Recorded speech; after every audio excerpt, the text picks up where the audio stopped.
Okay, so election day is tomorrow. And I don't know about you, but Yeah. I'm definitely feeling that like pre-election energy, like Yeah, for sure. it's like excitement and anxiety all kind of mixed up together. Definitely. Yeah. And you sent in this really interesting request to do a deep dive into how different cultures and traditions Yeah. view elections. Right.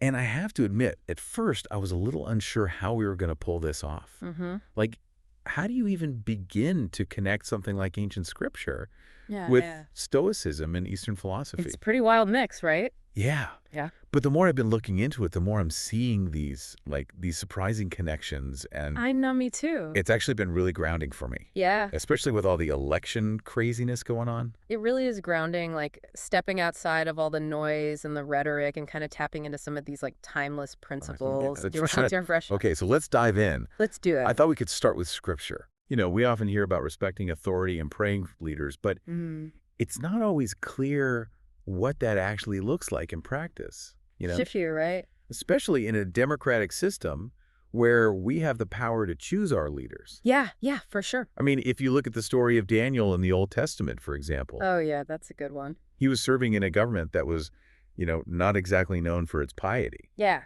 totally different from his own beliefs. Right. And he was even under rulers who were downright hostile towards his faith at times. Yeah.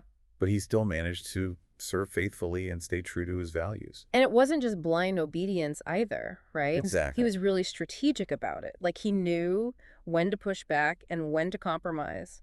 It's a great example of how to navigate a system you might not fully agree with. Yeah, it's like that whole idea of being in the world but not of the world. Right. It's about finding a way to live out your principles even in the midst of imperfection.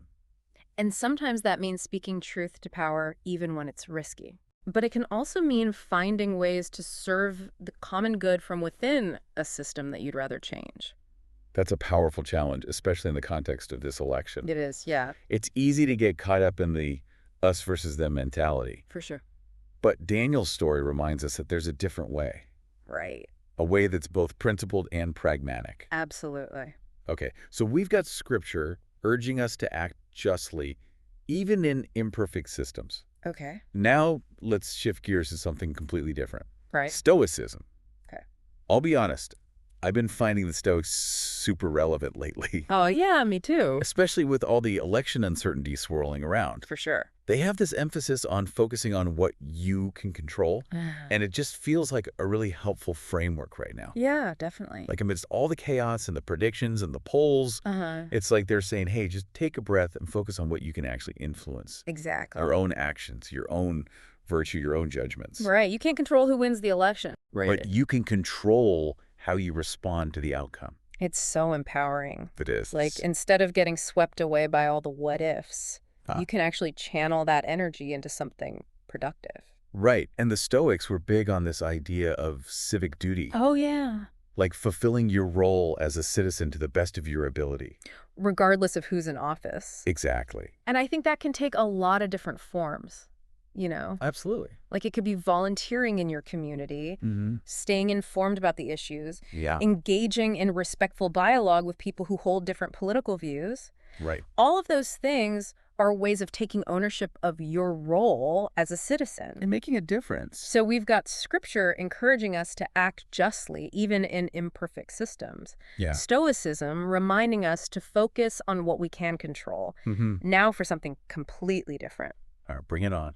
Eastern philosophy. Okay. I'll admit this one feels a little more mysterious to me. Yeah, it's a vast and intricate world. Full of different schools of thought and practices. What can we learn from these traditions about how to approach elections and leadership?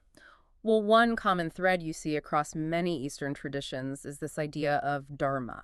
Dharma. Yeah, it's often translated as duty or right action, Okay. but it's really about understanding your unique place in the universe and acting in accordance with that understanding. So in the context of an election, would that mean like our dharma is to vote in a way that aligns with our values and our understanding of the world? Yeah, it could be, but it goes even deeper than that. Okay. It's about reflecting on what it means to be a responsible citizen, a member of a community. So it's not just about casting a ballot. Right. It's about engaging in thoughtful dialogue, working to bridge divides, Yeah. seeking to understand different perspectives. It's about embodying those values in your everyday life. Exactly. It's about recognizing that our actions have ripple effects. I'm really struck by how all of these traditions from such different parts of the world Mm. seem to converge on this idea of personal responsibility, Yeah. even when faced with systems or outcomes we don't like. It's almost as if they're all urging us to move beyond the win-lose mentality of elections Hmm. and embrace a more holistic understanding of what it means to live in a society, Yeah. to participate in the process, but do so with a sense of purpose that transcends the immediate outcome. So as you head to the polls tomorrow, Mm-hmm. I'm curious, what will you carry with you from this exploration? That's a great question. For me, it's this, Yeah. the election isn't the finish line. Mm. It's just one step in a much longer journey. Right.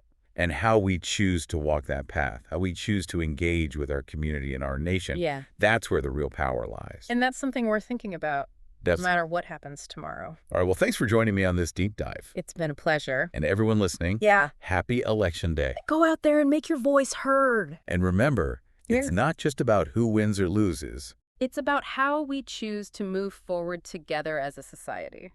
Beautifully said. Thanks. All right. Until next time, See ya. take care. You too.